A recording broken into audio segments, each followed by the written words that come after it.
சங்கீதம் 121. சங்கீதம் 121வது சங்கீதம்.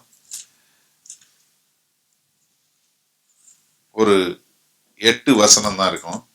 அதை நம்ம வாசிச்சுட்டு இந்த நாளுக்குடைய செய்திக்குள்ள கடந்து செல்வோம். சங்கீதம் 121. எல்லாரும் வாசிப்போமா? பக்கம் 751. சரியா? வாசிப்போமா? எனக்கு ஒத்தாசை வரும் பர்வதங்களுக்கு நேராக என் கண்களை ஏறெடுக்கிறேன். வானத்தையும் பூமியையும் உண்டாக்கின கர்த்தரிடத்திலிருந்து எனக்கு ஒத்தாசை வரும்.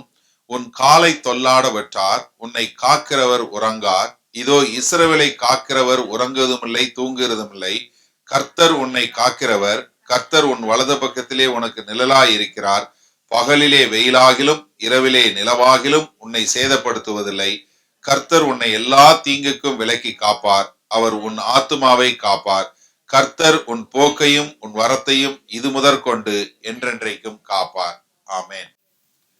அதாவது ஒரு 2 வாரங்களுக்கு முன்பாக எப்படி தேவனுடைய மகிமையில் நம்ம வாழ முடியும், தேவனுடைய பிரசன்னத்துல நம்ம எப்படி வாழ முடியும், அதை எப்படி ஆண்டவராகிய இயேசு கிறிஸ்து நமக்கு லேசாக விளக்கி காட்டினார், நம்ம எப்படி அந்த மகிமையில வாழ முடியும் என்பதை குறித்து நான் சொன்னேன். இன்றைக்கு அதனுடைய தொடர்ச்சியாக நம்ம தேவனுடைய பிரசன்னத்துல நம்ம வாழணும்னு எத்தனிக்கிறத காட்டிலும் தேவன் நம்மளோடு இருக்க வேண்டும். அதாவது தேவன் நமக்குள் இருக்கிறார், நம்மோடு இருக்கிறார், இந்த உலகம் முழுவதும் இருக்கிறார். அவர் இந்த பூமி எங்கும் அவருடைய பிரசன்னம் நிறைத்திருக்கிறது.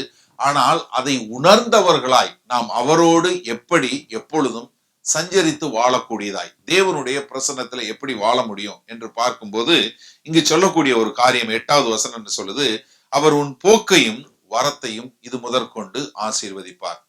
இந்த போக்கு வரத்து, போகிலும் வருகையிலும், இந்த போக்கு வரத்துங்கிறது தமிழ்ல இந்த மாதிரி மொழிபெயர்க்கப்பட்டிருக்கு. போக்கு வரத்துங்கிறது ஆங்கில வேதாகமத்துல கோயிங் அவுட் கம்மிங் இன் சொல்லக்கூடியதா. நம்ம அமைச்சகம் கூட போக்குவரத்து துறை அமைச்சர் இருக்கு, என்ன உங்களை ஒரு இடத்துக்கு கொண்டு போகக்கூடிய, ஒன்னு இடத்துல வரக்கூடியது. ஆனா இந்த வேத வசனத்துல இந்த போக்குவரத்து என்பது என்ன, இதனுடைய அர்த்தம் என்ன, இதனுடைய ஆவிக்குரிய அர்த்தம் என்ன, ஏன் அப்படிங்கிறத குறித்து இன்றைக்கு பார்க்கலாம் என்று 1 ராஜாக்களின் புஸ்தகம் 3வது அதிகாரம். 1 ராஜாக்கள் புஸ்தகம் 3வது அதிகாரம். நம்ம எல்லாருக்கும் தெரியும், சாலமன் ராஜாவுக்கு ஆண்டவர் தரிசனமாகி ஒரு காரியத்தை சொன்னார். 1 ராஜாக்கள் புஸ்தகம் 3வது அதிகாரத்துல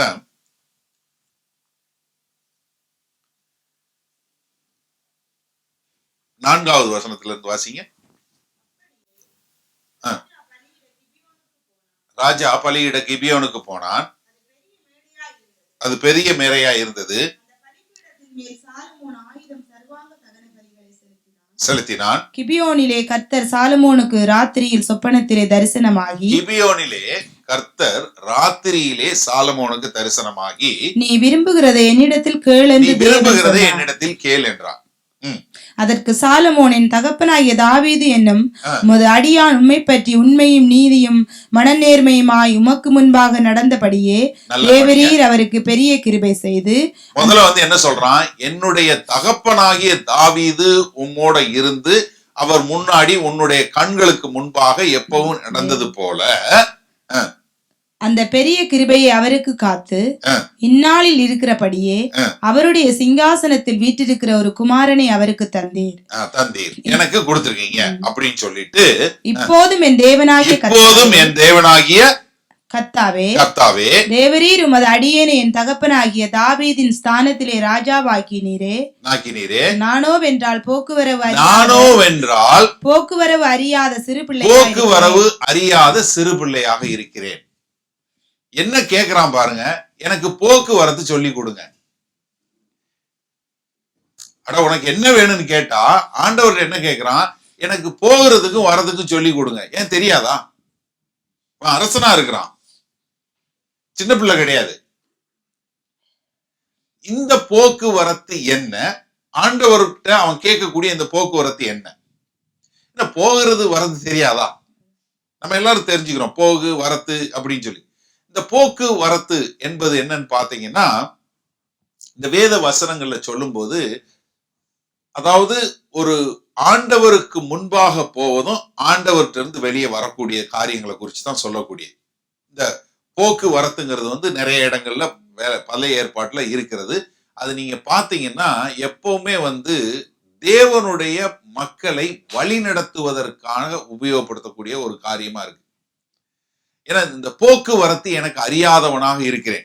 இந்த 2 நாளாகம புஸ்தகம் 1வது அதிகாரம் இதே சம்பவத்தை குறித்து அங்க சொல்லும் போது அதுல 10வது வசனம் வாசிங்க. 2 நாளாகமம் 1வது அதிகாரம் 10வது வசனம் வாசிச்சீங்கன்னா அதுல இதே காரியத்தை குறித்து சொல்லும் போது இன்னொரு வார்த்தை இருக்கும் பாருங்க. இப்போதும் நான் இந்த ஜனத்திற்கு முன்பாக போக்குவரத்துமாய் இருக்கத்தக்க ஞானத்தையும் இருக்கக்கூடிய ஞானத்தை, என்ன ஞானம் கேட்கிறான்? போக்குவரத்தா இருக்கக்கூடிய ஞானம். இது என்ன போக்குவரத்தா இருக்கக்கூடிய ஞானம்? போக்குவரத்துனா என்ன? மோசே ஜனங்களை வந்து வனாந்திர பாதையில நடத்தி கொண்டு வந்து விட்டு ஒரு இடத்துக்கு கேரிஜாரம் என்ற ஒரு இடத்துக்கு வந்ததுக்கு அப்புறம், இனிமேல் நான் இல்ல, எனக்கு பின்பாக இன்னொரு ஆள் வரணும் அப்படின்னு சொல்லி எனக்கு பின்பாக நடந்து மக்கள் அந்த ஜனங்களை வழி நடத்தக்கூடிய காரியம் என்ன அப்படின்னு சொல்லும் போது அப்ப ஆண்டவர்கிட்ட அவன் ஜெபிக்கிறான். அப்ப ஆண்டவர் வந்து யோசுவாவை காட்டுகிறார். ஆனா அங்க ஜெபிக்கும் போது ஜெபிக்கக்கூடிய காரியம் என்னன்னு பாத்தீங்கன்னா, என்னாகமம் 27வது அதிகாரம், என்னாகமம் புஸ்தகம் 27வது அதிகாரம் 15வது வசனத்திலிருந்து வாசிங்களேன். அதாவது மோசே தனக்கு பின்பாக இந்த ஜனங்களை வழி நடத்துவதற்கு ஒரு ஆள் தேவை என்பதை குறித்து ஜெபிக்கிறார். வாசிங்க. அப்பொழுது மோசே கர்த்தரை நோக்கி கர்த்தருடைய சபை மேய்ப்பன் இல்லாத மந்தையை போல் இராதபடிக்கு அந்த சபைக்கு முன்பாக போக்கும் வரத்துமா இருக்கும்படிக்கும். என்னத்துக்கா போக்கும் வரத்துமா? ஜனங்களை வழி நடத்துறதுக்கு ஒரு ஞானத்தை கொடுங்க, இல்ல ஜனங்களை இது பண்றதுக்கு ஒரு இதை கொடுங்கன்னு கேட்கல. என்ன கேட்கிறாரு? ஜனங்களுக்கு முன்பாக போக்குவரத்து என்ன வாசிங்க. போக்குவரத்துமா இருக்கும்படிக்கும் அவர்களை போகவும் வரவும் பண்ணும்படிக்கும் மாம்சமான யாவருடைய ஆவிகளுக்கும் தேவனாகிய கர்த்தர் ஒரு புருஷனை அவர்கள் மேல் அதிகாரியாக ஏற்படுத்த வேண்டும் என்றான். கர்த்தர் மோசேயை நோக்கி, ஆவியை பெற்றிருக்கிற புருஷனாகிய யோசுவா என்னும் நூனின் குமாரனை நீ தெரிந்து கொண்டு அவன் மேல் உன் கையை வைத்து அவனை ஆசாரியனாகிய எலெயாசாருக்கும் சபையினத்திற்கு முன்பாக நிறுத்தி அவர்கள் கண்களுக்கு முன்பாக அவனுக்கு கட்டளை கொடுத்து இஸ்ரவேல் புத்திரராகிய சபையார் எல்லாரும் அவனுக்கு கீழ்ப்படியும்படிக்கு உன் கணத்தில் கொஞ்சம் அவனுக்கு கொடு. அவன் ஆசாரியனாகிய எலியாசார் முன்பாக நிற்க கடவன். அவன் நிமித்தம் அந்த ஆசாரியன் கர்த்தருடைய சன்னிதானத்தில் வந்து ஊரிம் என்னும் நியாயத்தினாலே ஆலோசனை கேட்க கடவன். யூரிம் என்ற இதனால ஆலோசனை கேட்க கடவன். அவருடைய கட்டளையின்படியே அவனும் அவனோடே கூட இஸ்ரவேல் புத்திரராகிய சபையார் எல்லோரும் போகவும் அவருடைய கட்டளையின்படியே வரவும் வேண்டியது என்றார். என்னன்னா என்ன சொல்றாரு? எலியாசார் என்று சொல்லக்கூடிய பிரதான ஆசாரியர் வந்து யூரிம் என்று சொல்லக்கூடிய ஒரு அஸ்திரம் போட்டிருப்பாரு. அதுல 12 கற்கள் இருக்கும். அதனுடைய சத்தம் கேட்டு அவன் என்ன ஜனங்கள் முன்பாகவும் தேவனுக்கு முன்பாகவும் போக்கும் வரத்தும். தாவீதை குறித்து சொல்லும் போது எங்க அப்பாவுக்கு வந்து நீங்க வந்து போக வரக்கூடிய ஒரு ஞானத்தை கொடுத்தீங்க, அதனால எனக்கும் மக்களுக்கு முன்பாக போக்குவரத்துக்கு ஒரு ஞானத்தை கொடுங்கன்னு சொல்லி கேட்ட சாலமன் ராஜாக்கு முன்பாக மோசே என்ன சொல்றாரு? எனக்கு பின்பாக இந்த மக்களை வழி நடத்துறதுக்கு போக்குவரத்துக்கு ஒரு ஆளை கொடுங்க. இந்த போக்குவரத்துனா என்ன? போக்குவரத்து என்ன என்பதை குறித்து யோசுவாவின் புஸ்தகத்துல ஒரு வார்த்தை இருக்குது. வாசிங்கன்னா உங்களுக்கு என்னன்னு புரியும். யோசுவா 14வது அதிகாரம் 11வது வசனம். யோசுவாவின் புஸ்தகம் 14வது அதிகாரத்துல 11வது வசனத்துல நீங்க பாத்தீங்கன்னா இந்த போக்குவரத்து எதை குறித்து, ஏன்னா நம்ம வந்து போக்குவரத்துனோட நமக்கு எல்லாருக்கும் தெரியும் என்ன, ஆண்டவர் போகையிலும் கூட இருப்பார், வரையிலையும் கூட இருப்பார். இன்னைக்கு சங்கீதம் 128 வாசிச்சோம் இல்லையா? போக்கிலும் வரத்திலும் இன்று முதல் உன்னை பாதுகாப்பார். ஓகே, போக்குவரத்து இதுதானே பாஸ்டர்? அது இல்ல. இங்க வாசிங்க. மோசே என்னை அனுப்புகிற நாளில் எனக்கு இருந்த அந்த பலன் இந்நாள் வரைக்கும் எனக்கு இருக்கிறது. என்ன சொல்றாரு? மோசே என்னை அனுப்பிச்சு இவ்வளவு வருஷம் ஆகி நான் வந்து ஒரு 40 வருஷம் கழிச்சு இங்க வந்து எல்லாத்தையும் நான் பெற்றுக்கொண்டேன். இந்த பலன் எனக்கு இருக்குது. யுத்தத்திற்கு போக்கும் வரத்துமா இருக்கிறதற்கு. எதுக்கு போக்குவரத்துக்கு? யுத்தத்துக்கு. யுத்தத்துக்கு. இந்த போக்கும் வரத்து என்னத்துக்குன்னா யுத்தத்துக்கு போக்கும் வரத்தும், சும்மா போக்குவரத்து கிடையாது. நீங்க ஒரு காரியம் நன்றாக புரிஞ்சுக்கொள்ளணும். இஸ்ரவேல் தேச மக்கத்தினுடைய ராஜாக்கள் இல்ல தலைவர்கள் என்னன்னா, இந்த போக்குவரத்து அப்படின்னு சொன்னா ஒரு போருக்கு போவதற்கு முன்பாக தேவனுடைய சன்னிதானத்துல தேவனுடைய பிரசன்னத்துல போய் நின்று, ஆண்டவரே நாங்கள் இந்த மாதிரி போகணும், இந்த மாதிரி போராட போறோம், நாங்க என்ன செய்ய வேண்டும், எங்களுக்கு அந்த ஞானத்தை கொடுங்கன்னு சொல்லி அவர்கள் போய் ஆராதிச்சு ஆண்டவருடைய ஆலோசனையை கேட்டுக்கொண்டு அந்த ஆலோசனையின்படி செய்யக்கூடிய ஒரு காரியம் ஒரு போக்கு. வரும்போது ஆண்டவர் சொல்லிட்டார் நாங்க செய்ய போகிறோம்னு சொல்லி ஒரு தைரியத்தோடு ஆண்டவருடைய பலனை பற்றுக்கொண்டு நீங்க போகக்கூடிய ஒரு காரியம். போயிட்டு அங்க அடி வாங்கி செத்து இல்ல இதாகி உடஞ்சி கை கால் உடஞ்சி இல்ல இதாகி பிரச்சனையாகி வந்தா எங்க வருவாங்க? மறுபடியும் தேவனுடைய சன்னிதானத்திற்கு அழுது கண்ணீரோடு புலம்பி வருவாங்க, ஆண்டவருடைய சன்னிதானத்துல நிற்பாங்க. இல்ல அவங்க ஜெயிச்சுட்டு வந்தாங்கன்னா ஆடி பாடி துதிச்சு ஆண்டவர் எங்களுக்கு கொடுத்துட்டாரு, எதிரிகளை சங்காரமாக்கிட்டாரு, அதனால நான் ஆண்டவருக்கு ஸ்தோத்திரம் செலுத்துறேன்னு சொல்லி சந்தோஷமா ஆண்டவருக்கு நன்றி பலி செலுத்தக்கூடியதா தேவனுடைய பிரசன்னத்துல வரக்கூடியது. அப்ப என்னன்னா இவர்களுடைய போக்கும் வரத்தும், ஒரு தலைவனுடைய போக்கும் வரத்தும் என்ன பண்ணினதுன்னா இஸ்ரவேல் தேச மக்களை தேவன் அந்த தலைவனோடு இருக்கிறார், அந்த தலைவனை வழி நடத்துகிறார், அதனால நாங்க இப்படி இருக்க முடியும் என்று சொல்லக்கூடியதா மக்களுக்கு ஒரு பெரிய ஒரு காரியத்தை கொடுக்கக்கூடியதா இருந்தது. அதனாலதான் தாவீது ராஜா ஆண்டவருடைய வாழ்க்கைக்கு முன்பாக இருக்கும்போது தேவனுடைய பிரசன்னத்துல போக்குலை வரத்தலை இருந்ததுனால என்ன ஆச்சு? அந்த போக்கு வரத்து தன்னுடைய மகனாகிய சாலமோன் அங்கு வந்த மாத்திரத்துல ஆண்டவர் கேட்கும் போது என்ன கேட்கிறான்? எனக்கு உம்முடைய சன்னிதானத்துல போவதற்கும் உம்முடைய சன்னிதானத்திலிருந்து வருவதற்கும் உரிய ஒரு ஞானத்தை எனக்கு கொடுங்க. இந்த போக்குவரத்து ஞானம் என்பது என்னன்னா ஆண்டவருடைய பிரசன்னத்துல இருக்கும் போதுதான் நமக்கு உண்டாகும். இன்னும் ஒரு தகவல் சொன்ன பின்னாடி வரேன் இதுல. அதாவது என்னன்னா அவங்க யுத்தத்துக்கு போனாங்க பாஸ்டர், நமக்கு என்ன? ஹலோ, நம்மளும் யுத்தத்துல தான் இருக்கோம். கிறிஸ்தவர்களாகிய நம்மளும் ஆவிக்குரிய போராட்டம் போராடி கொண்டுதான் இருக்கோம். நம்மளுடைய அது போராட்டம் என்ன? மாம்சத்தோடும் ரத்தத்தோடும் இல்ல, அதிகாரங்களோடும் துறைத்தனங்களோடும். எபேசியர் 6வது அதிகாரத்துல நம்ம தெளிவா பார்க்கிறோம் நம்மளுடைய போராட்டம் என்ன? ஆவிக்குரிய போராட்டம். அப்ப நமக்கு ஆவிக்குரிய போராட்டம். அங்க இஸ்ரவேல் தேச மக்கள் மாம்சமாக போராடினாங்க. அந்த போராட்டத்தை போராடுவதற்கு அவர்களுக்கு தேவனுடைய சன்னிதானத்துல போவதும் தேவனுடைய சன்னிதானத்திலிருந்து வருவதற்கும் ஒரு ஞானம் தேவைப்பட்டது. அந்த ஞானத்தை தான் சாலமன் ராஜா கேட்டார், போக்கு வரத்து. இப்ப நம்ம எப்படி ஆண்டவரோடதுல போறோம், எப்படி வர்றோம்? சாலமன் ராஜா அன்னைக்கு கேட்கும் போது என்ன கேட்டாரு? ஆண்டவரே, நான் எப்படி போக்குல வரத்து? நான் சின்ன பயலா இருக்கேன், போக்கு வரத்து எனக்கு சொல்லி கொடுங்க. ஒரு அரசனாக அபிஷேகம் பண்ணப்பட்ட ஒரு சாலமன் ராஜா என்ன கேட்கிறாரு? எனக்கு போக்குவரத்து வேணும். இப்ப நீங்க போக்குவரத்துல எப்படி இருக்கிறீங்க? சாலமன் ராஜா எப்படி இந்த போக்குவரத்தை தெரிஞ்சு கொண்டார்?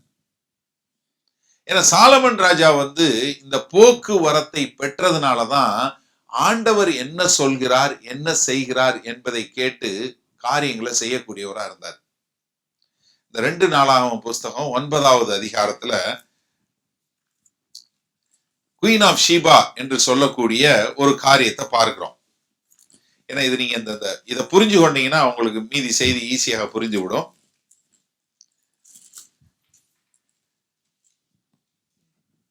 அவ சாலமன் ராஜாவினுடைய ஞானத்தை பத்தி கேள்விப்படுறான்.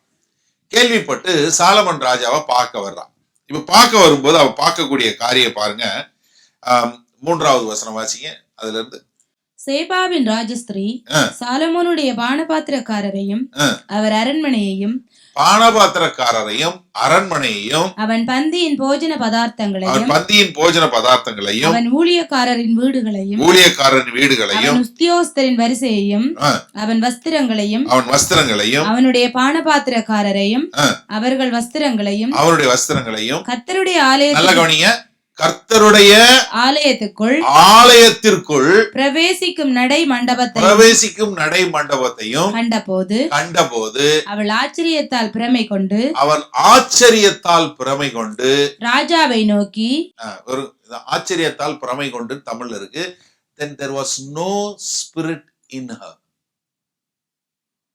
என்ன, அவன் தேவனுடைய பிரசன்னத்திற்குள் போவன், அவனுடைய ஆலய பிரவாரத்திற்குள்ள போறத பார்க்கும்போது அவள்கிட்ட அதுக்கப்புறம் ஒரு ஆவியே இல்லாம போயிருச்சு. என்னன்னா, சாலமன் ராஜாவுடைய ஞானத்தை கேள்விப்பட்டு சீபா வர்றா. ஆனா அவ இங்க பார்க்கும்போது அவ எதை பாக்குறா? அரண்மனையை பாக்குறா, வேலைக்காரனை பாக்குறா, அவனோட யூனிஃபார்மை பாக்குறா, எல்லாம் பாக்குறா. பார்த்து முடிச்சதுக்கு அப்புறம் his entry way into the presence of God, அவள் அந்த ஆண்டவருடைய பிரசன்னத்திற்குள் நுழைவதை பார்க்கும்போது அவகிட்ட எதுவுமே இல்லாம there was no spirit in her, the spirit left herங்கிற மாதிரி. அதாவது அவ என்ன பிரமை பிடித்தவளை போல ஒன்றுமே இல்லை அவகிட்ட, எல்லாமே போயிருச்சு. என்ன, தேவனுடைய பிரசன்னத்துக்குள்ள போவதை பார்க்கும்போது அங்கு ஒரு வித்தியாசத்தை காண முடியும். நம்மளுடைய எல்லா போராட்டங்களுக்கும் எல்லா காரியங்களுக்கும் என்னன்னா, நம்ம தேவனுடைய பிரகாரங்கள்ல எப்படி போறோம், தேவனுடைய பிரசன்னத்துக்குள்ள எப்படி போறோம், நம்ம தேவனுடைய பிரசன்னத்தை எந்த அளவுக்கு நம்ம வாஞ்சிக்கிறோம், எந்த அளவுக்கு தேவனுடைய பிரசன்னத்துல இருப்பதை குறிச்சு நீங்க பார்க்கணும்னு தெரிஞ்சு கொள்ளணும். ஷீபா இந்த ஷேபாவுடைய ராஜகுமாரி அவ ஒன்றும் சாதாரண ஆள் இல்லை. ஏன்னா அவ சாலமனுக்கு கொடுத்த எவ்வளவு கொடுத்தா தெரியுமா? 9வது வசனம் வாசிங்க. அதுல 2 நாளாகம 9:9 வாசிங்க. அவள் ராஜாவுக்கு 120 தாலந்து கொண்ட பொன்னையும் மிகுதியான கந்தவர்க்கங்களையும் ரத்தினங்களையும் கொடுத்தாள். இதோட வேல்யூ எவ்வளவு தெரியுமா? ஏறக்குறைய 150 மில்லியன் பவுண்ட்ஸ் இன்னைக்கு உள்ள காசுக்கு, 150 மில்லியன் பவுண்ட் இன்னைக்கு உள்ள காசுக்கு. அப்ப யோசிச்சு பாருங்க, சும்மா எல்லாம் வரல. சாலமன் ராஜாவை பார்க்க வந்தவ ஒண்ணு சும்மா லேசுப்பட்ட ஆள் கிடையாது, இவளும் பணம் வந்துதான். ஆனா என்ன வித்தியாசம் இருந்தது? தேவனுடைய பிரகாரங்களில் இவன் நுழைவதை காணும் போது அவளுக்கு ஒரு பெரிய வித்தியாசம் தெரிஞ்சது. இதற்கு காரணம் என்னவென்றால், அவன் தன்னுடைய தகப்பனாகிய தாவீது எப்படி ஆண்டவருக்கு முன்பாக போக்கு வரத்துல இருந்தான், எப்படி தேவனுடைய சன்னிதானத்துல போகக்கூடியதும், ஒரு போருக்கு போகும்போதும், இல்ல ஒருத்தர் இருந்து தப்பிச்சு போகும்போதும், இல்ல செய்யக்கூடிய காரியங்கள் செய்யும் போதும் எந்த மாதிரி தேவனுடைய பிரசன்னத்துல போகக்கூடியதாகவும் வரக்கூடியதாகவும் அதன் மூலமாய் தன்னுடைய வாழ்க்கையில வெற்றிகளை செய்யக்கூடியதா இருந்ததைத்தான் இங்கு அவன் ஞானமாக கேட்டு பெற்றுக்கொண்டான். அப்ப நமக்கு என்ன புரிஞ்சு கொள்ளணும்? அங்க தேவனுடைய பிரசன்னத்துக்குள்ள போகும்போது ஒரு பெரிய மாறுதல் உண்டாகிறது. நீங்க நல்லா தெரிஞ்சு கொள்ளுங்க, ஆண்டவராகிய இயேசு கிறிஸ்துவனுடைய பிரசன்னத்துல வந்த ஒருவருமே வந்த வண்ணம் திரும்பி செல்லவே இல்லை. எப்படி? தேவனுடைய பிரசன்னத்திற்குள்ள வந்த ஒருத்தருமே அதே மாதிரி திரும்பி போகவே இல்லை. அதனால நீங்களும் போகக்கூடாது. அப்போ என்னன்னா, தேவனுடைய பிரசன்னத்தை உணர்ந்தவர்களாய் நம்ம வர வேண்டும். ஏன்னா அதுல நிறைய காரியங்கள் பாத்தீங்கன்னா, நம்ம அதுல நான் சபைக்கு வர்றதுக்காக சொல்ல, நமக்கு அதுல மட்டும் நேரத்துக்கே வரமாட்டோம். நமக்கு கொஞ்சம் ஒரு உதாசீனம் தான். தேவனுடைய பிரசன்னத்துக்குள்ள வர்றோம், அதற்காக நம்ம நம்மை தயார் பண்ணி கொண்டு நான் வரணும்னு நம்ம எத்தனை காலம் வர்றோம் யோசிச்சு பாருங்களேன். ஏன்னா நம்ம எதற்கு வேல்யூ கொடுக்குறோமோ அதுக்கு தான் நம்ம இது கொடுப்போம். நமக்கு எந்த ஒரு பொருள் இது பண்றோம். ஒரு கதை சொல்றேன், இது சொன்னீங்கன்னா உங்களுக்கு புரிஞ்சிடும். ஒருத்தர் தன்னுடைய பேனா அடிக்கொருக்க தொலைச்சிக்கிட்டே இருந்தார். அப்போ ஒரு பெரிய தொழிலதிபர்கிட்ட போய் சொல்லும்போது சொன்னாரு, நானும் ஒவ்வொரு முறையும் பேனா வாங்கி வாங்கி தொலைஞ்சு போகுது, அதனால நானும் எவ்வளவோ பேனா வாங்கி தொலைச்சிட்டேன். அப்போ அவர் ஒரு அறிவுரை சொன்னாராம். ஒன்றும் இல்லை, நீங்க ஒரு தங்கத்துல ஒரு பேனா செஞ்சு வாங்குங்க, நல்ல விலை மதிப்புள்ள ஒரு பேனா வாங்க. அப்போ இவர் சொன்னாராம், ஐயோ நான் சும்மாவே பேனா துவைக்கிறேன், நீங்க வேற தங்கத்துல பேனா வாங்கி வச்சா எப்படின்னு. இல்லை நீங்க வாங்குங்க, தங்கத்துல இது பண்ணி அவர் விலை கூட போட்டு தங்கத்துல ஒரு பேனா வாங்க, ஒரு கோல்டுல வந்து பேனா வாங்கி எல்லாம் வச்சாராம். 6 மாசம் கழிச்சு அந்த தொழிலதிபரை பார்த்தார். அவர் சொன்னார், அப்ப நான் பேனாவை தொலைக்கிறதே இல்லை. ஏன்? ஏன்னா அதனுடைய விலை இப்ப எனக்கு தெரியும். முன்னாடி அந்த பேனாவோட விலை எவ்வளவு? 2 ரூபா 3 ரூபா, ஒன்றும் பிரச்சனை இல்லை. ஆனா இது பல லட்சம். அதனால எப்பவும் ஐயோ பேனா இருக்கா இல்லையா நான் பார்த்தேன். நீங்க தேவனுடைய பிரசன்னத்துக்கு எந்த அளவு மரியாதை கொடுக்குறீங்களோ அந்த அளவுக்கு தான் நீங்க மரியாதை கொடுப்பீங்க. ஆலயத்துக்கு மாத்திரம் இல்ல, உங்களுடைய தனிப்பட்ட வாழ்க்கையிலும் காலையில எழும்பின உடனே நீங்க ஆண்டவரை தேடுறீங்களா, இல்ல உங்க வாட்ஸ்அப்பை தேடுறீங்களா, இல்ல ஃபேஸ்புக்கை தேடுறீங்களா? யோசிச்சு பாருங்க. எது உங்களை பிரதானமா தேடக்கூடியது எதுவா இருக்கு? தேவனுடைய பிரசன்னத்துக்குள்ள நான் போக போறேன், அவருடைய ஆலய பிரகாரங்கள்ல நான் இருக்க போறேன், இந்த பூமியில 1000 நாட்கள் வாழ்வதை காட்டிலும் தேவனுடைய பிரகாரங்களில் ஒரு நாள் வாழ்வது எவ்வளவோ மேல் என்று பாடின அந்த பக்தனுடைய பாடலை பாடுறோம், அந்த வரிகளை வாசிக்கிறோம். ஆனா நம்மளுடைய இருதயத்துல அப்படி ஒரு தாக்கம் இருக்கா? யோசிச்சு பாருங்க. நமக்கு எந்த அளவுக்கு நான் ஆண்டவரோட இருக்க போறேன், அவருடைய பிரகாரத்துல இருக்க போறேன், அவருடைய பிரசன்னத்துல இருக்க போறேன். நம்ம பாக்குறோமே, நீங்க பாருங்க, மத்தேயு, மார்க்கு, யோவான் 4 சுவிசேஷ நூல்ல பாருங்க, ஆண்டவராகிய இயேசு கிறிஸ்துனுடைய பிரகாரங்கள்ல அவருடைய பிரசன்னத்துல மாம்சமாய் அந்த வார்த்தையாகிய தேவன் மாம்சமாக வந்த போது அவருடைய பிரகாரத்துல வந்த ஒருவருமே சாக முடியல. செத்தவங்க எல்லாரும் உயிரோட வந்துட்டாங்க, அவரையும் சேர்த்து. அப்ப நம்ம என்ன புரிஞ்சு கொள்ளணும்? தேவனுடைய பிரசன்னம் தான் நம்மளை ஆளுகை செய்யணும். அந்த பிரகாரங்கள்ல போகும்போது அது நம்மை மாற்றக்கூடியதாக இருக்குன்னு. இது நீங்க தாவீதினுடைய ராஜாவினுடைய வாழ்க்கையிலிருந்து இதை இன்னும் கொஞ்சம் அழகாக பார்க்கலாம். 1 சாமுவேலின் புஸ்தகம் 18வது அதிகாரம். 1 சாமுவேல் 18. இதுல தாவீது கோலியாத்தை கொன்று சவுலினுடைய மகளாகிய மீகாவேலை திருமணம் செய்வதற்கு முன் செய்யும் போது நடக்கக்கூடிய இங்க ஒரு காரியம் என்ன நடக்குது? சவுலுக்கு வந்து பொறாமை வந்துருது. ஏன்னா சவுல் கொன்னது 1000, தாவீது கொன்னது 10,000 என்று சொன்ன உடனே அவன்கிட்ட பொறாமையின் ஆவி வந்து அதற்கு பின்பாக செய்யக்கூடிய பாருங்க. 1 சாமுவேல் புஸ்தகம் 18வது அதிகாரம் 13வது வசனம் வாசிங்க. 1 சாமுவேல் 18:13. அவனை தன்னை விட்டு அப்புறப்படுத்தி, தாவீதை தன்னை விட்டு அப்புறப்படுத்தி அவனை 1000 பேருக்கு அதிபதியாக வைத்தான். அவனை 1000 பேருக்கு அதிபதியாக வைத்தான். அப்படியே அவன் ஜனத்திற்கு முன்பாக போக்கும் வரத்துமாய் இருந்தான். தாவீது தன் செய்கைகளில் எல்லாம் புத்திமானாய் நடந்தான். பாருங்க, போக்கு வரத்து இருக்கும்போது என்னவா இருக்கும்? நீங்க புத்திமானா நடப்பீங்க. என்னத்துக்கு புத்திமானா கேட்டான்? சாலமன் வந்து போக்கும் வரத்தும் கேட்டான். இங்க அவனை தள்ளி வச்சு என்ன பண்ணா? ஆனாலும் தாவீது போக்கும் வரத்தும் இதா இருந்தான். வாசிங்க. அவன் மகா புத்திமானாய் நடக்கிறதை சவுல் கண்டு, இல்ல 14வது வசனத்துல பின்பகுதி வாசிங்க. தாவீது கர்த்தர் அவனோட கூட இருந்தார். கர்த்தர் அவனோட கூட இருந்தார். அதாவது பழைய ஏற்பாட்டு காலங்கள்ல வாழ்ந்த பரிசுத்தவான்கள்ல தாவீது ராஜாவை போல ஒருத்தரை நம்ம பார்க்க முடியாது.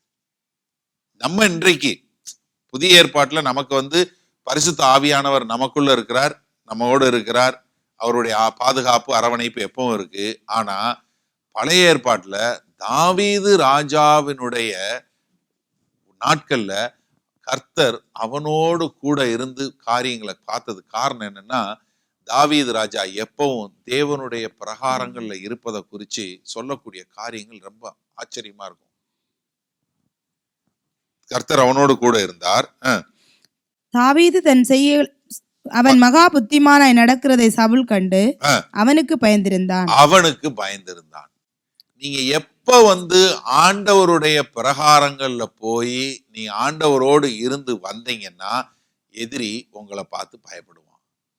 இன்றைக்கு நீங்களும் நானும் ஆண்டவருடைய பிரகாரங்கள்ல ஆண்டவருடைய பிரசன்னத்துல எந்த அளவுக்கு இருக்கிறோங்கிறத சாத்தானுக்கு நல்லாவே தெரியும். எப்படி? சாத்தானுக்கு நல்லாவே தெரியும் நீங்க எந்த அளவுக்கு ஆண்டவர் கூட இருக்கிறீங்கன்னு சொல்லி தெரியும். ஏன்னா அவன் நம்மளை குற்றம் சாட்டுவதற்கு தயாராக உள்ள ஆள். எப்ப நீங்க என்ன தப்பு பண்ணாலும் இந்த தப்பு பண்ண இதை பண்ணணும்னு சொல்லி குற்றம் சாட்டக்கூடிய ஆளு அதனால நம்ம என்ன செய்யணும், எந்த அளவுக்கு ஆண்டவருடைய பிரகாரங்கள்ல எந்த அளவுக்கு இருக்கிறோமோ அதை வச்சுதான், ஆண்டவருடைய பிரசன்னத்துல இருக்கிறத வச்சுதான் எதிரி உங்களுக்கு பயப்படுவான், இல்லைன்னா பயப்பட மாட்டான். வாசிங்க அந்த 15 அடுத்த வசனம் வாசிங்க. இஸ்ரவேலரும் யூதா ஜனங்களுமாகிய யாவரும் தாவீதை சிநேகித்தார்கள். அவர்களுக்கு முன்பாக அவன் போக்கும் வரத்துமாயிருந்தான். என்ன காரணத்தினால அவங்க சிநேகிச்சாங்க? ஏன்னா அவன் போக்கும் வரத்துமாயிருந்தான். இது ஒரு என்ன சொல்றது, ஒரு ஸ்லாங் மாதிரி மொழிபெயர்க்கப்பட்டிருக்கு. அதனுடைய அர்த்தம் நமக்கு தெரிஞ்சு கொள்ளணும். ஏன்னா அவன் போக்கும் வரத்துமாக இருந்தான் என்று சொல்லுவது என்னன்னா, தேவனுடைய பிரகாரங்களில் போகக்கூடியதாயும் வரக்கூடியதான். ஏன்னா தாவீது ராஜா என்ன பண்ணாரு, காலையில முதல் பாடல் பாடினோம். உங்களுக்கு எவ்வளவு பேருக்கு ஞாபகம் இருக்குன்னு தெரியல, கொஞ்சம் பேர் வரவும் இல்லை, அது வேற விஷயம். அதிகாலை ஸ்தோத்திர பலி நல்லா தெரிஞ்சோளுங்க. ஆண்டவருக்கு பழைய ஏற்பாட்டுல அவருடைய பிரசன்னத்துல போறதுக்கு வருஷத்துக்கு ஒரு முறை தான் போக முடியும். பிரதான ஆசாரியர் ஒரே ஒரு முறை தான் போக முடியும். ஆனா தாவீது ராஜா என்ன பண்ணாரு, நீ அவருடைய பிரகாரங்கள்ல போய் காலையில அதிகாலை பலி செலுத்தி, அந்தி பலி செலுத்து, அதே போல மதியான பலி செலுத்து, 3 வேளையும் நீ ஆண்டவருக்கு பலி செலுத்தி ஆண்டவரை ஆராதி என்று சொல்லக்கூடிய ஒரு காரியத்தை நம்ம பார்க்கிறோம். அது அந்த காலகட்டங்கள்ல அலௌடே கிடையாது, செய்யக்கூடாது. ஏன்னா தேவனுடைய பிரகாரங்கள்ல போறதுக்கு வருஷத்துக்கு ஒரு முறை தான் போக முடியும். ஆனா இங்க தாவீது ராஜா என்ன சொல்றாரு, நீங்க போய் 3 வேளையும் ஆண்டவருக்கு பலி செலுத்துங்க. அதிகாலை பலி செலுத்து, மாலையில் அந்தி பலி செலுத்து, அது மாத்திரமல்ல மதியான வேளையிலையும் ஆண்டவருக்கு பலி செலுத்து என்று சொல்லக்கூடிய காரியத்தை நம்ம பார்க்கிறோம். என்ன காரணம்? ஏன்னா ஆண்டவருடைய இருதயத்தை புரிஞ்சு கொண்டான். அதனாலதான் மக்கள் என்ன பண்ண ஆரம்பிச்சாங்க, இஸ்ரவேல் தேச மக்கள் தாவீதை சிநேகிக்க ஆரம்பிச்சாங்க. ஏனென்றால் அவன் ஆண்டவருடைய பிரகாரங்களில் இருப்பத ரொம்ப அருமையாக விசுவாசிச்சான். அது மாத்திரம் சிநேகித்தான். ஏன்னா அவருடைய பிரகாரங்கள்ல நான் இருக்கணும், அவரோட நான் வாழணும், அவருடைய பிரசன்னம் என்னை பாதுகாத்து வழி நடத்தணும் என்று சொல்லக்கூடிய ஒரு காரியத்தை நம்ம பார்க்கிறோம். அதனாலதான் இங்க என்ன, அவன் போக்கும் வரப்புமாய் இருப்பதை கண்டு இஸ்ரவேல் தேச மக்கள் என்ன பண்ணாங்க, அவனை அதிகமாக சிநேகித்தார்கள். காரணம் என்னவென்றால் அவன் செய்த காரியங்கள் எல்லாம் ஞானமாக செய்யக்கூடிய காரியமாய், இந்த போக்குவரத்து ஞானமாக இருந்தது. அப்ப நீங்க ஆண்டவருடைய சன்னிதானத்திற்கு வருவதையும், ஆண்டவருடைய பிரகாரங்கள்ல ஆண்டவருடைய பிரசன்னத்துக்குள்ள வருவதற்கும் போவதற்கும் கற்றுக்கொண்டீங்கன்னா நீங்க உங்களுடைய வாழ்க்கையில ஞானமா நடக்க கற்றுக்கொள்வீங்க. நீங்க எல்லாமே செய்யக்கூடிய காரியங்கள் ஞானமா நடக்கும் போதுதான் மற்றவர்கள் உங்களை பார்த்து பயப்படக்கூடியதான். மற்றவர்கள்னா யாரு? எதிரி உங்களை பார்த்து பயப்படக்கூடியதான். சாத்தா என்ன சொல்லுவான், ஐயோ அவரா, வேண்டவே வேண்டாம், அவர்கிட்ட போகவே போகாத. இல்லைன்னா என்ன ஆகும், உங்களை தான் சீண்டி பார்க்கக்கூடியவனாக, உங்களை தொந்தரவு பண்ணக்கூடியவனாக இருக்கக்கூடியதை பார்க்க முடியும். யோவான் 10வது அதிகாரம்.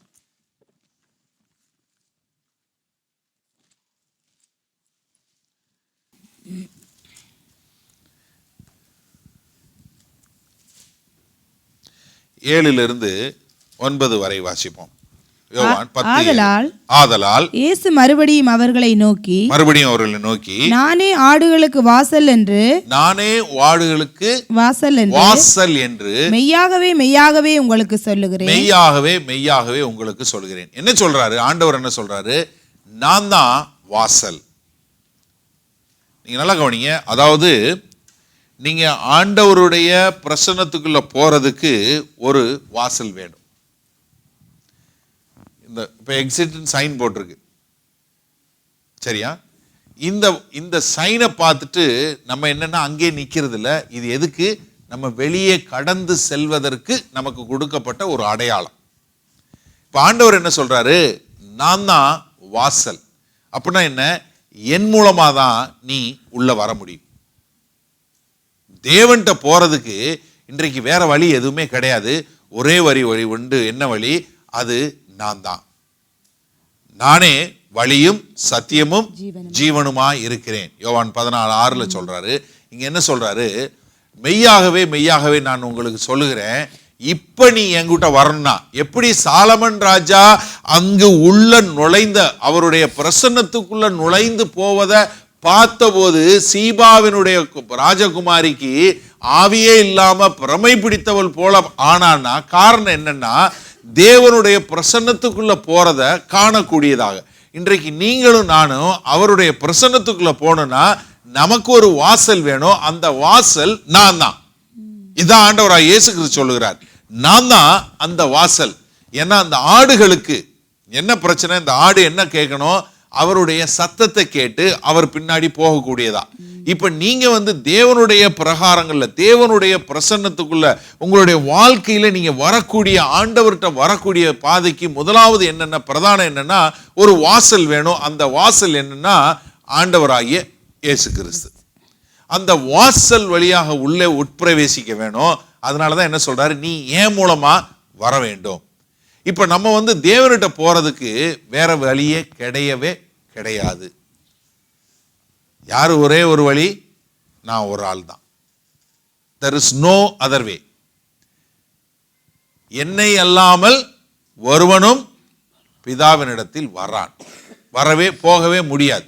நீ எல்லாத்துக்கும் என்ன ஒரே வாசல். அந்த வாசல் யாரு, ஆண்டவராகிய இயேசு கிறிஸ்து. அடுத்த வசனம் வாசிங்க. எனக்கு முன்னே வந்தவர்கள் எல்லோரும் கள்ளரும் கொள்ளைக்காரருமாயிருக்கிறார்கள். ஆடுகள் அவர்களுக்கு செவி கொடுக்கவில்லை. நானே வாசல். என் வழியாய் ஒருவன் உட்பிரவேசித்தால். நல்லா கவனிங்க, என் வழியாய் ஒருவன் உட்பிரவேசித்தால், உள்ள வர்றது. ஓகே, பிரவேசித்தால் அவன் ரட்சிக்கப்படுவான். அவன் உள்ளும் புறம்பும் சென்று மேய்ச்சலை கண்டடைவான். அல்லேலூயா. என்னன்னா நீங்க you have to come in and go out, find pastures. நீங்க அவர் மூலமாக உள்ளே வந்து புறம்பே போய் மேய்ச்சலை கண்டடையத்தக்கதாக. இந்த போக்கு வரத்துங்கிறத இதுல நீங்க அழகாக பார்க்க முடியும். நீங்க ஆண்டவர்கிட்ட வருவதற்கு இந்த போக்கு வரத்துக்கு என்னன்னா, நீங்க உள்ள வர்றதுக்கு ஒரு வாசல், அது ஆண்டவராகிய இயேசு கிறிஸ்து.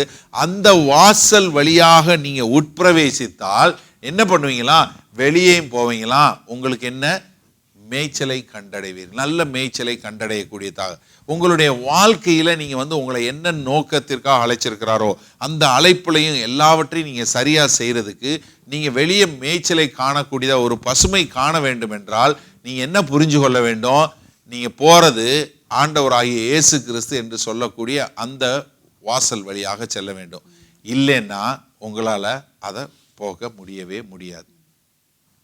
இந்த வாசல் என்று சொல்லும்போது நீங்க வெளிப்படுத்தின சுவிசேஷத்துல கடைசியில பார்ப்போம். என்ன, இந்த வாசல் என்னவா இருக்கு, ஒரு முத்துக்களால் உண்டான 12 கோத்திரங்களுக்குரிய 12 வாசல்களை நம்ம பார்க்கிறோம். வெளிப்படுத்தின சுவிசேஷம் 21வது அதிகாரத்துல பார்க்கிறோம். என்ன, முத்துக்களால் ஒரு பெரிய கேட். ஒவ்வொரு கேட் என்னவா இருக்கு, இட்ஸ் அ பேர்ல், முத்துக்கள்னால வரக்கூடிய ஒரு ஒரு கேட் என்பதை நம்ம அங்க அழகாக பார்க்க முடிகிறது. நீங்கள் அது பிறகு பாருங்கள், வீட்டில் போய் எடுத்து வாசிச்சு பாருங்கள். நீங்கள் வாசிச்சு பார்த்தீங்கன்னா புரியும். அந்த அந்த அந்த ஒவ்வொரு என்னவா இருக்குது, ஒரு பெரிய முத்துவால உண்டான ஒரு வாசலாக இருக்கிறத நம்ம பார்க்குறோம். இந்த வாசலுக்குள்ள உட்பிரவேசிக்கணும் அப்படின்றத குறித்து பார்க்குறோம். அது என்னவா இருக்குது, முத்துக்களாலான இதாக இருக்குது. இந்த முத்துக்கள் எப்படி வருது, முத்து எப்படி வருது தெரியுமா? இந்த ஆயிஸ்டர் என்று சொல்லக்கூடிய அந்த சிப்பிக்குள்ள ஒரு ஜீவன் இருக்கு. அப்ப என்ன நடக்குதுன்னா, அது உள்ளுக்குள்ள போகும்போது, அது பூமி கடலுக்குள்ள தண்ணீர்ல இருக்கும்போது அதுல ஒரு சின்ன மைனூட் பார்ட்டிகிள், ஒரு சின்னதா மண்ணு இல்லை ஒரு தூசி ஏதாவது அதுக்குள்ள போயிடும். ரொம்ப சின்னதா இருக்கும், அது உள்ளுக்குள்ள போயிடும். அது உள்ளுக்குள்ள போன உடனே அதை அது இரிட்டேட் பண்ண ஆரம்பிச்சிடும், எரிச்சலை உண்டு பண்ணும். எரிச்சலை உண்டு பண்ண உடனே அந்த சின்ன அந்த வாய்ஸ்டர்ல இருந்து என்ன பண்ணுன்னா, அது ஒரு விதமான ஒரு அமிலத்தை அதன் மேல பூச ஆரம்பிக்கும். அந்த சின்ன சின்ன பார்ட்டிகள் மேலே ஒரு சின்ன மண் தூள் இல்லை ஒரு ஏதாவது ஒரு உள்ளே போன உடனே அதை சுற்றி என்ன பண்ண ஆரம்பிக்கும்னா அதை அப்படியே அதை சுற்றி அதன் மேலே ஒரு சின்னதாக கோட்டிங் பண்ணி என்ன ஆரம்பிச்சிடும். அது ஒரு அழகாக ஒரு முத்தாக அது உங்களுக்கு வெள்ளை கலரில் அழகாக, நீங்கள் எல்லாம் நிறைய பேர் இயரிங் கூட வாங்கி போடுறீங்க, இல்லை செயின் போடுறீங்க, அந்த மாதிரி அழகாக ஒரு முத்தாக வந்துடும்.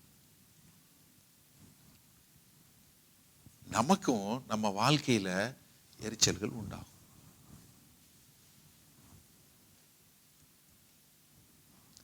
நமக்கு ஆண்டவர் செய்த நிறைய காரியங்களை விட்டுட்டு நடக்காத ஒரு காரியம் எப்பவுமே எரிச்சலாகவே இருக்கும்.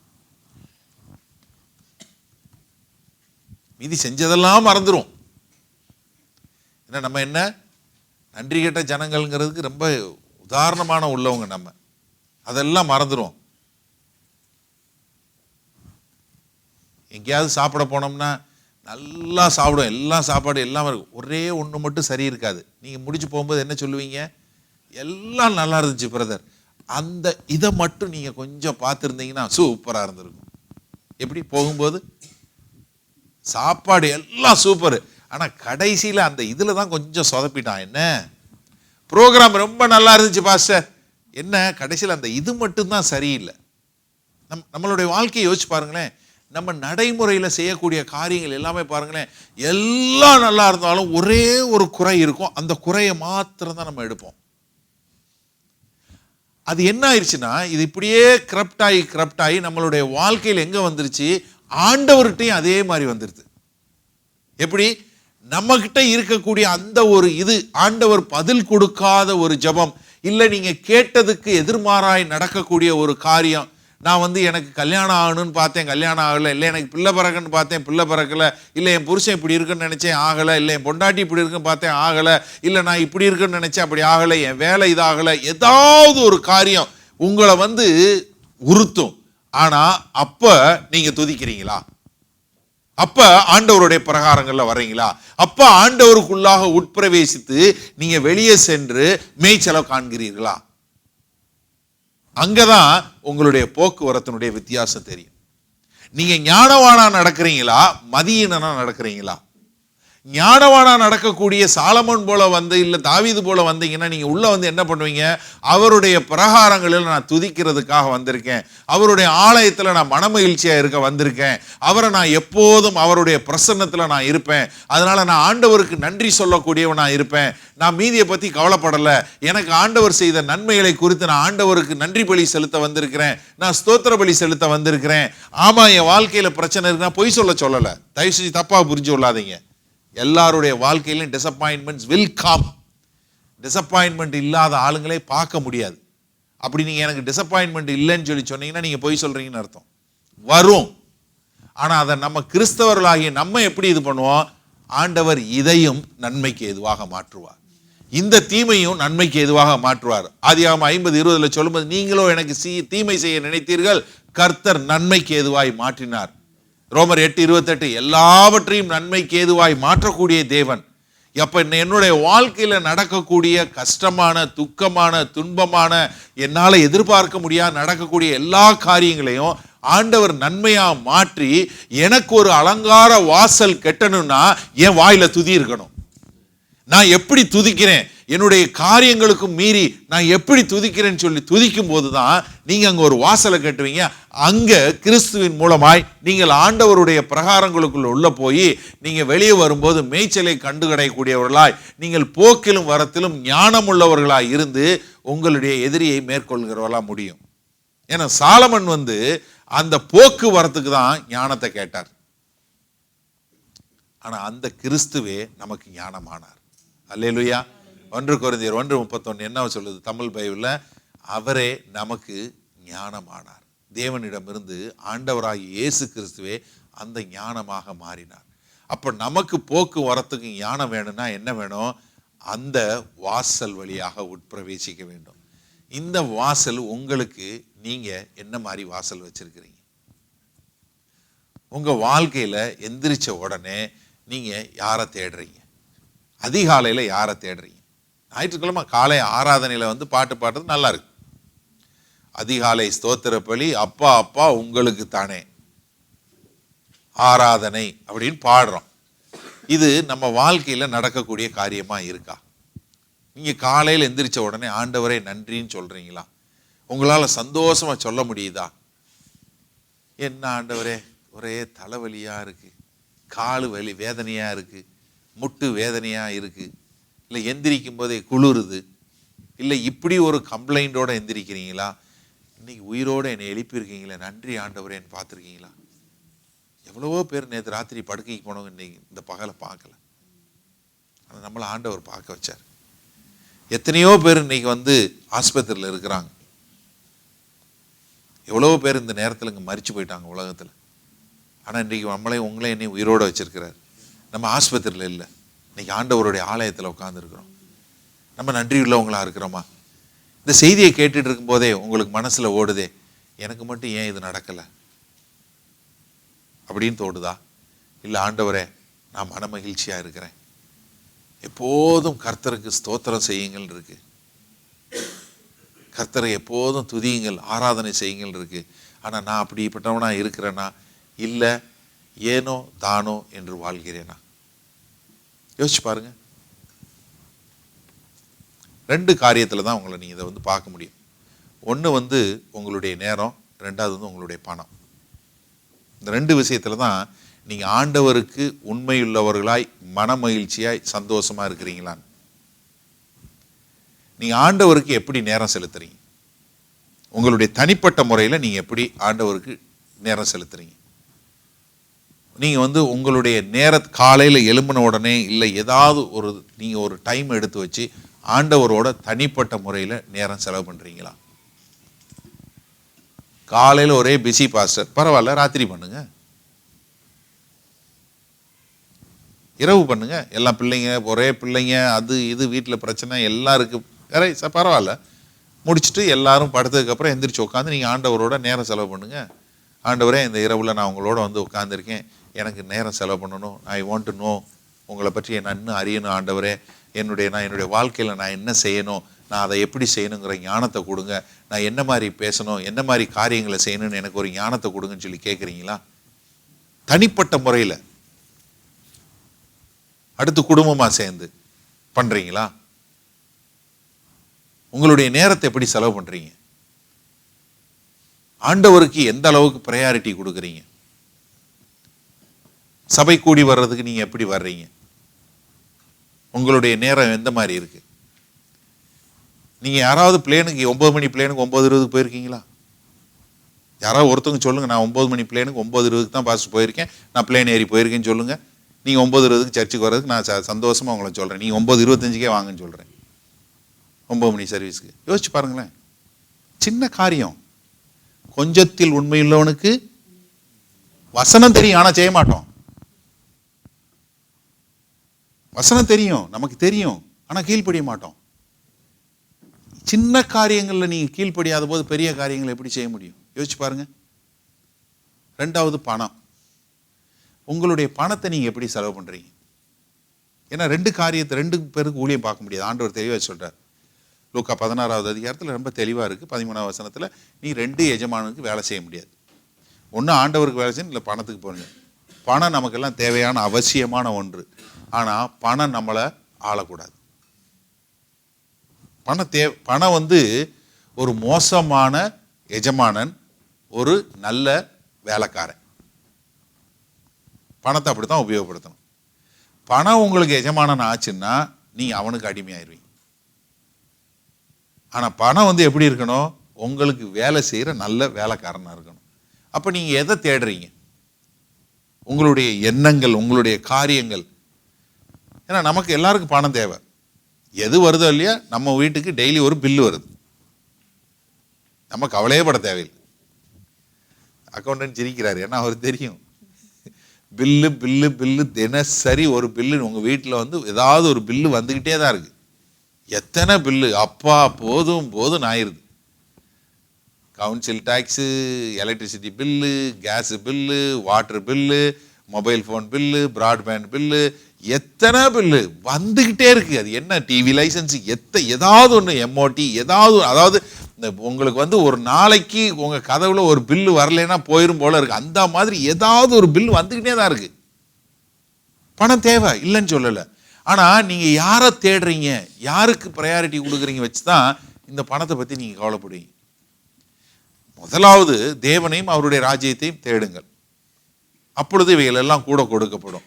அப்ப நீங்க ஆண்டவருடைய பிரசன்னத்துல, ஆண்டவருடைய பிரகாரங்கள்ல இருக்கும்போது, ஆண்டவருடைய பிரசன்னத்துல எப்பயும் உணர்ந்து வாழும்போது உங்களுடைய பொருளாதாரத்தை குறித்த கவலை உங்களுக்கு இருக்காது. ஏனென்றால் அவர் என்னுடைய தேவைகளை எல்லாம் சந்திப்பார். அவர் என்ன யெகோவா ஈரேன், நான் பாட்டு மட்டும் பாடலை, அவரை விசுவாசிச்சு அவரோட வாழ்றேன்னு சொல்லி நீங்க வாழ முடியும். இல்லைன்னா இது வெறும் பாடலாக தான் இருக்கும். ஏன்னா நம்ம கிறிஸ்தவத்தில் பண்ணக்கூடிய ஒரு பெரிய தப்பு என்ன தெரியுமா? ஆண்டவருடைய வார்த்தையை பாடம் பண்ணுவோம், ஆனால் அதுக்கு கீழ்ப்படிய மாட்டோம்.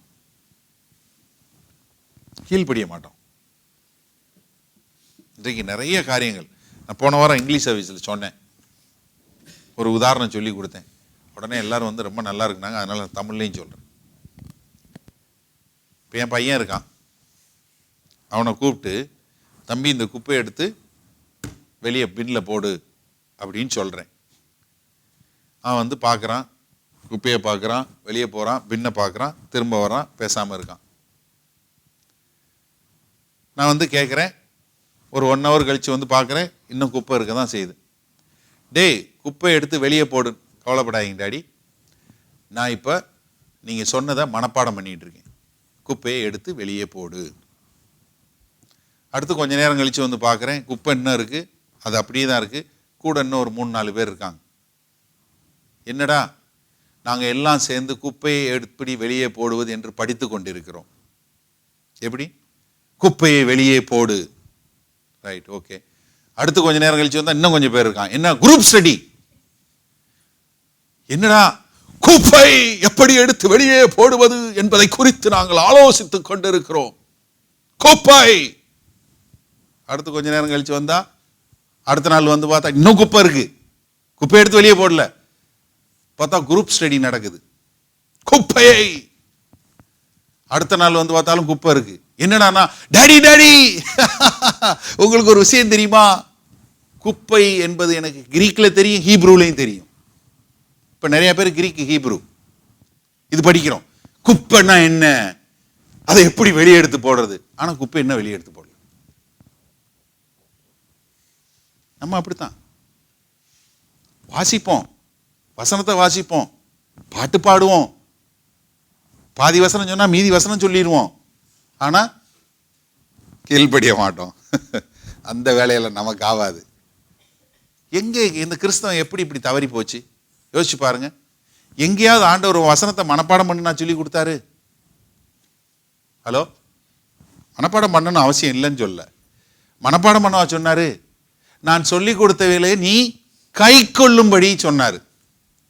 அதை மட்டும் விட்டுட்டோம், மீதி எல்லாத்தையும் பிடிச்சு கொண்டு நம்ம இன்னைக்கு என்ன நல்ல மனப்பாடம் பண்ணிட்டு மப்புள்ள ஆளுங்களா இருக்கிறோமே ஒழிய கீழ்ப்படுகிற மக்களா இல்லை. நம்ம அப்படி கீழ்ப்படிதல் உள்ள மக்களா? நேரத்திலையும் பொருளாதாரத்திலையும் நீங்க கீழ்ப்படிய பாருங்க, ஆண்டவருடைய பிரசன்னத்தை உணர்வீங்க. உங்க போக்கிலையும் வரத்திலையும் நீங்க ஆசீர்வாதமா இருப்பீங்க. உபாகமம் 28வது அதிகாரம் 6வது வசனம் நம்ம எல்லாரும் சொல்றது, கர்த்தர் உன்னை போக்கிலும் வரத்திலும்.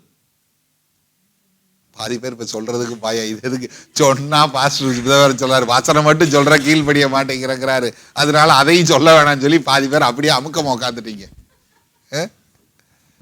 கர்த்தர் உங்களை போக்கிலும் வரத்திலும் ஆசீர்வதிக்கக்கூடிய ஒரு தேவ ஞானம் உங்களுக்கு உண்டாகட்டும்.